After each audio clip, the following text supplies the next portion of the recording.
বাসার ছোট শিশুরা পেশাব করার পর পানি ব্যবহার করে না, যার ফলে তাদের কাপড়ে পেশাব লেগে থাকে।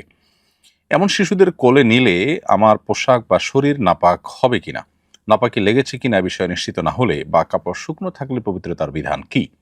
খুবই গুরুত্বপূর্ণ একটি প্রশ্ন। প্রিয় দর্শক, এই প্রশ্ন উত্তরে বলতে চাই, আমাদের ছোট শিশুরা পেশাব করার পর যদি তাদের প্যান্টে, কাপড়ে পেশাব লেগে থাকে, ভিজে যায়, প্রথমত সেটি শুকিয়ে যাওয়ার পর যদি আমরা তাদেরকে কোলে নেই এবং এর কোনো দুর্গন্ধ আলামত কোনো কিছু আমাদের কাপড়ে পোশাকে সেভাবে দৃশ্যমান না হয়, তাহলে সেক্ষেত্রে আমরা পবিত্র আছি, আমাদের পোশাক আশাক নাপাক হয়নি সেটি আমরা ধরে নিব এবং সেটি পাক হিসেবে বিবেচিত হবে।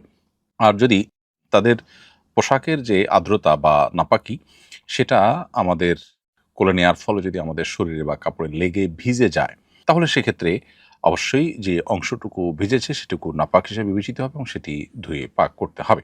এভাবে আমরা পবিত্রতার বিধান নির্ণীত করব ইনশাআল্লাহ তাআলা। আর যদি নাপাকের কোনো আলামত না থাকে, শুকিয়ে গেছে সেরকম হালকা ভেজা যেটুকু সেটুকুর কোনো ভেজা ভাব আমাদের কাপড়ের শরীরে আসেনি, তার ফলে অপবিত্র হয়েছি আমরা বা আমাদের কাপড় অপবিত্র হয়েছে, সেই রকম কোনো বিধান প্রযোজ্য হবে না।